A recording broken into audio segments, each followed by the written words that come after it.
Subject है jurisprudence और इसका नेक्स्ट टॉपिक है लेजिस्लेशन। क्वेश्चन आ जाता है कि विधायन की परिभाषा दीजिए। लेजिस्लेशन को हिंदी में विधायन कहा जाता है या विधि के स्रोतों के रूप में इसका महत्व स्पष्ट कीजिए। Define the terms legislation. Legislation को डिफाइन कीजिए, ठीक है। या विधि के स्रोतों से आप क्या समझते हैं ये भी पूछा जाता है। But do you understand by sources of law, ठीक है। विधायन विधि के स्रोतों के रूप में किस प्रकार सर्वोपरि है। How far is legislation consider as a superior source of law, ठीक है। जो मोटे तौर पर लेजिस्लेशन है इसके बारे में क्वेश्चन आ जाता है। उसके अलावा सबसे पहले ये देखना होगा कि लॉ के सोर्सेस कौन कौन से हैं, ठीक है। इनमें से जो पहला है जिसको बोला जाता है विधायन, इंग्लिश में इसको लेजिस्लेशन बोला जाता है। दूसरा है पूर्व निर्णय जिसको प्रेसिडेंट बोला जाता है। तीसरा है रूढ़िगत प्रथागत, मतलब जो प्रथा है, जो कस्टम, जिसको कस्टमरी लॉ बोला जाता है। ये तीन मोटे तौर पर सोर्सेस हैं किसके, लॉ के, ठीक है। पहला सोर्स है विधायन। विधायन किसको कहा जाता है, भी ऐसा लॉ जो विधायिका द्वारा, ऐसा लॉ जो लेजिस्लेचर बॉडी द्वारा बनाया जाता है उसको क्या बोला जाता है, लेजिस्लेशन, ठीक है। और ऐसी लॉ सभी पर बाउंडेबल होती है तथा जिसे कोर्ट के द्वारा मान्य एवं प्रवर्तित किया जाता है। कोर्ट उसको मान्यता प्रदान करती है और उसको लागू करती है, प्रवर्तित करती है। इसमें मुख्य रूप से विधायिका द्वारा जो भी एक्ट बनाए जाते हैं वो इसके अंदर आते हैं। किसके अंदर आते हैं, विधायन के, लेजिस्लेशन में, ठीक है। दूसरा जो मेन सोर्सेस है वो है पूर्व निर्णय जिसको प्रेसिडेंट कहा जाता है। पूर्व निर्णय से अभिप्राय कोर्ट के द्वारा घोषित ऐसे निर्णय से है जो आगे चलकर उसी प्रकार के मामलों में प्रेसिडेंट्स के रूप में लागू किए जाते हैं। मतलब जो भी जजमेंट हमारी सुपीरियर कोर्ट ने दे रखे हैं, सुप्रीम कोर्ट, हाई कोर्ट, ठीक है, वो इन फ्यूचर उन कोर्ट से नीचे वाली जो कोर्ट है, सबऑर्डिनेट कोर्ट है, उनमें लागू होते हैं।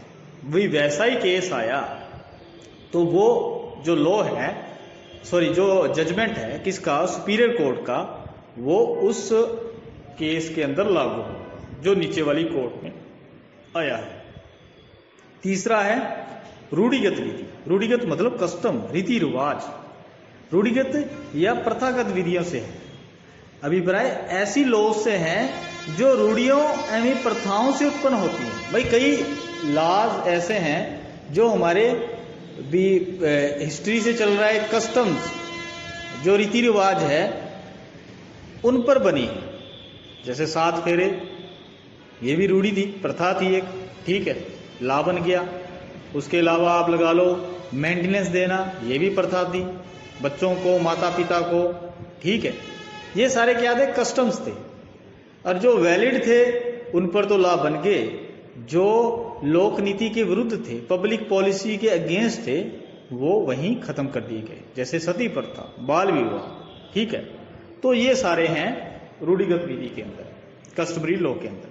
अब इनमें से जो पहला हम मेन पढ़ेंगे वो है विधायन, जिसको इंग्लिश में लेजिस्लेशन भी कहा जाता है।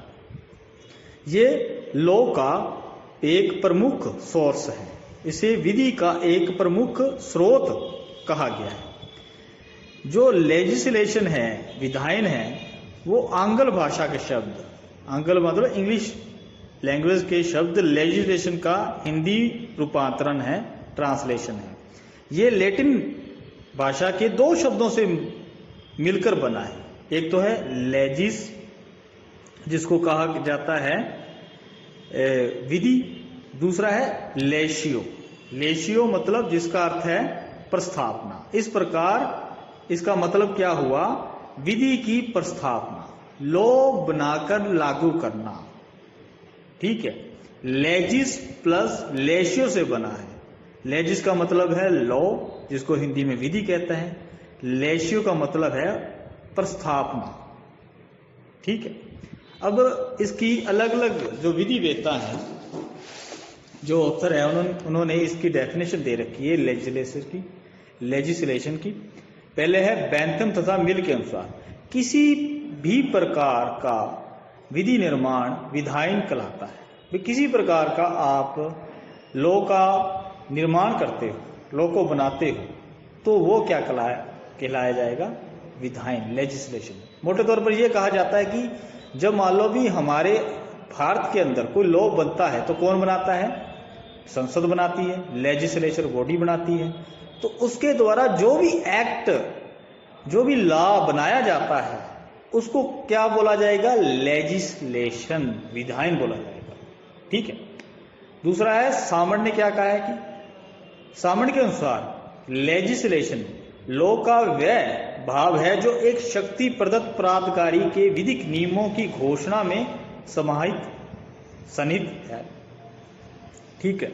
ऑस्टिन ने क्या कहा है?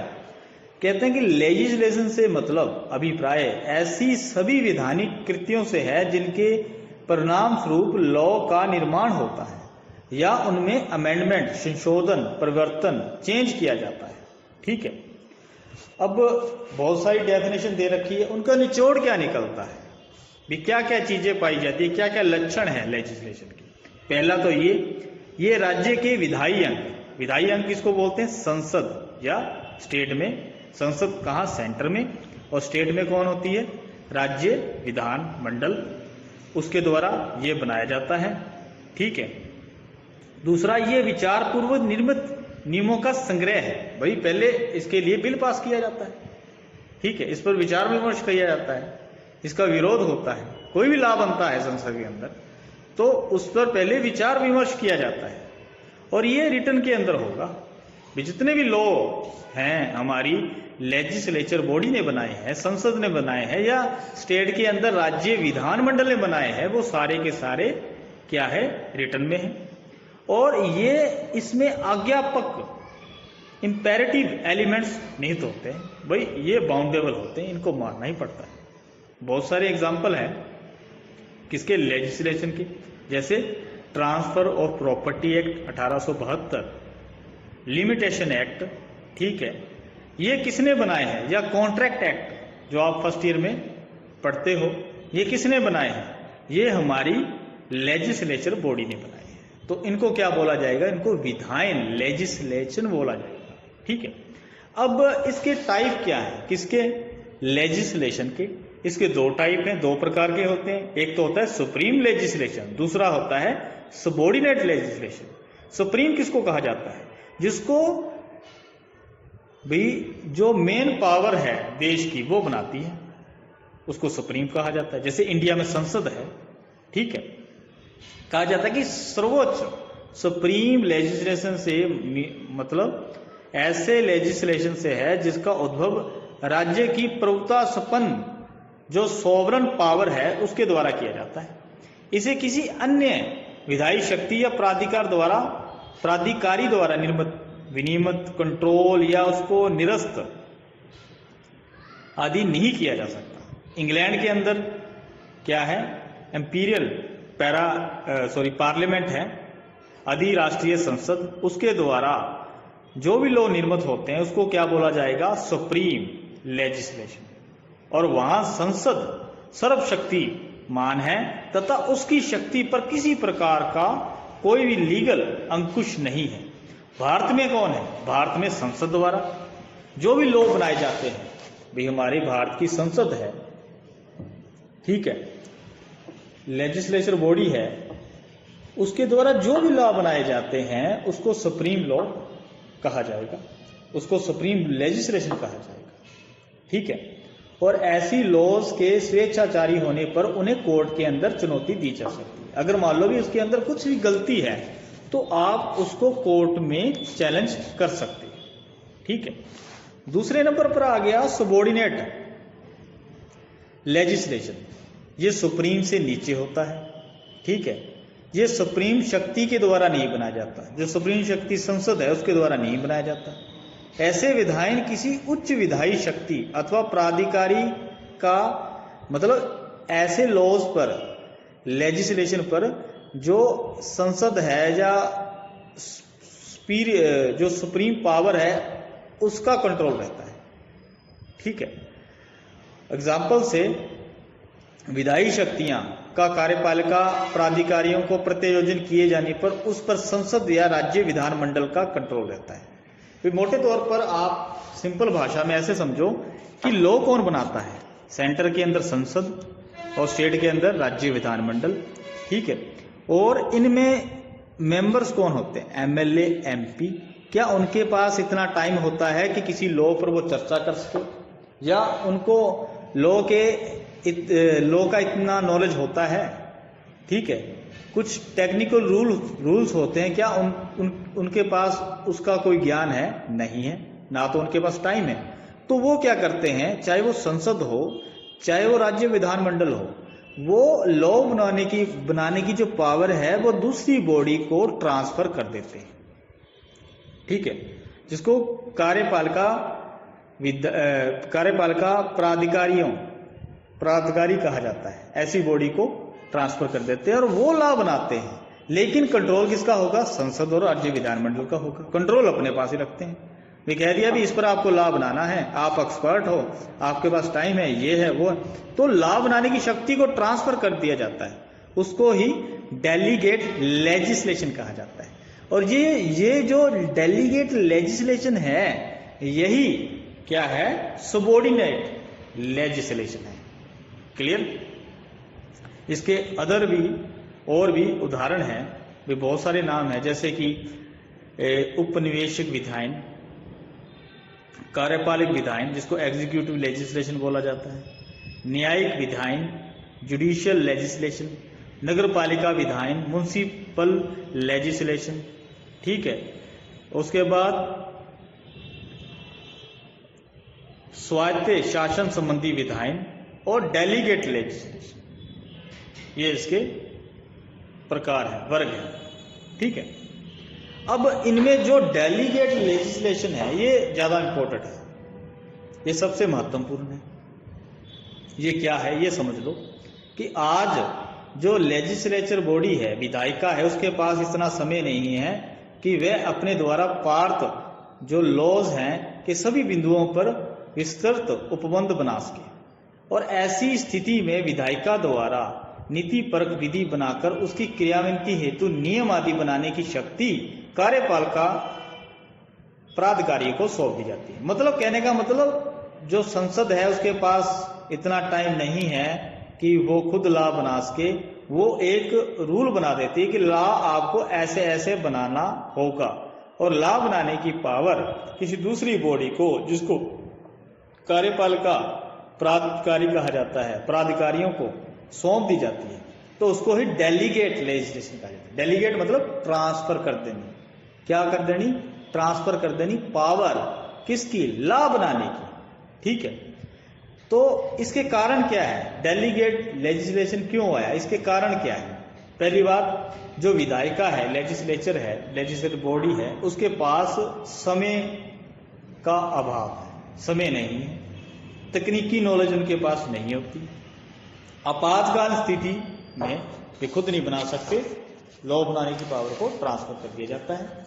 और प्रशासन की जटिलताएं ऐसी हैं कि जिसमें संसद खुद लॉ नहीं बना सकती, और वो लॉ बनाने की जो पावर है वो ट्रांसफर कर देती है बाय डेलीगेट लेजिस्लेशन। ठीक है, अब उसके बाद आ गया कि लेजिस्लेशन का महत्व क्या है।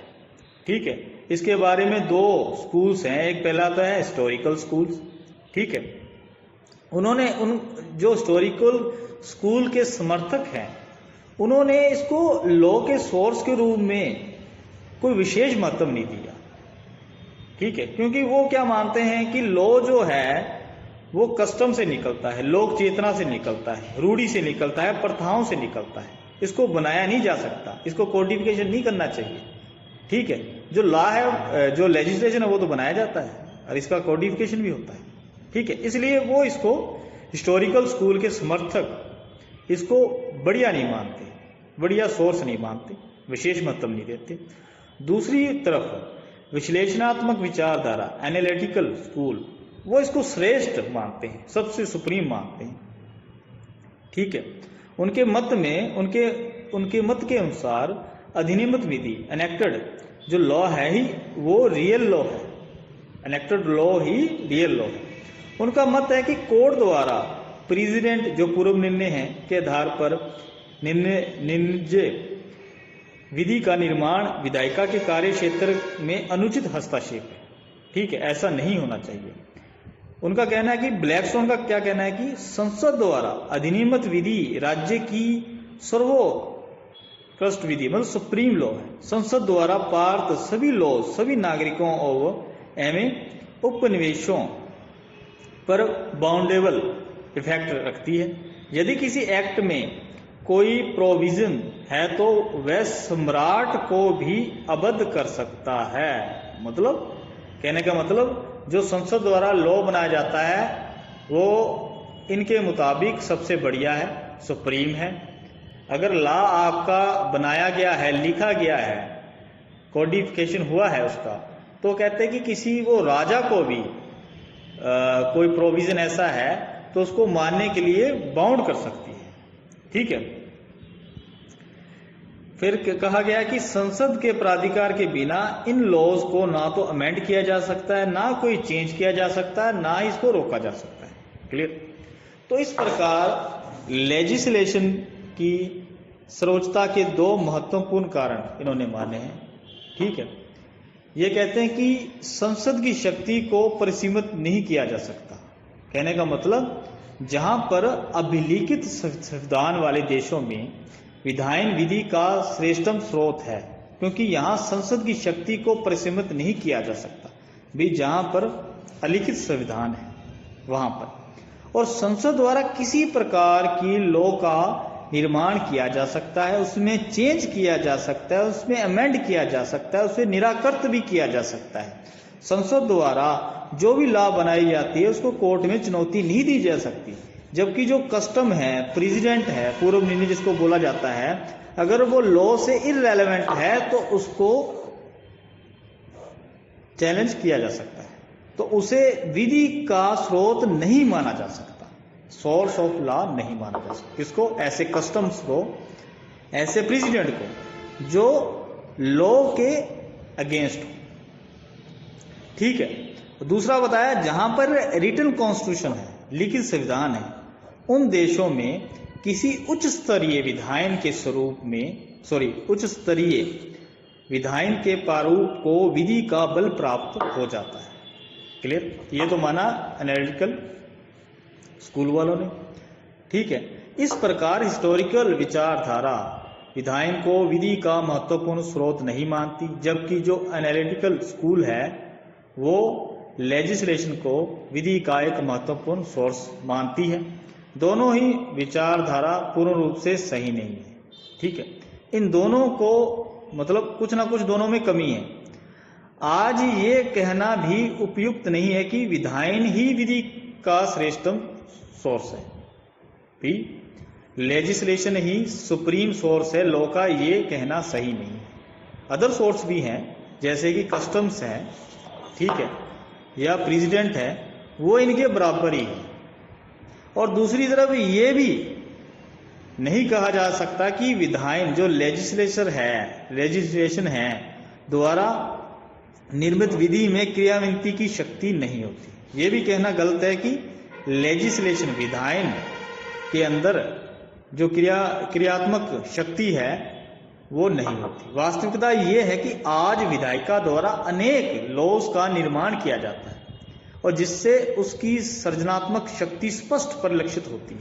अभिप्राय ये हुआ कि लॉ के सभी सोर्स अर्थात जैसे लेजिस्लेशन है, कोई कस्टम है या प्रेसिडेंट है, वो सारे एक बराबर है, सबको बराबर की महत्वता प्राप्त है।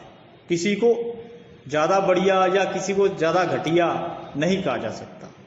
ठीक है, तो इस प्रकार आपका जो ये टॉपिक है विधि के स्रोत में, सोर्सेस ऑफ लॉ में विधायन जिसको लेजिस्लेशन कहा जाता है वो पूरा होता है। विधायन किसको कहा गया है? विधायन का मतलब है कि ये दो शब्दों से बना है मिलकर, जिसको लेजिस और लेशियो कहा जाता है। लेजिस का मतलब है विधि और लेशियो का मतलब है प्रस्थापना। मतलब विधि की प्रस्तावना, लॉ की प्रस्तावना। डेफिनेशन अलग अलग दे रखी है। इसके अंदर सीधी सी बात ये है क्या, ये राज्य के स्टेट की विधायी अंग जैसे संसद है या राज्य विधानमंडल है उसके द्वारा बनाया जाता है।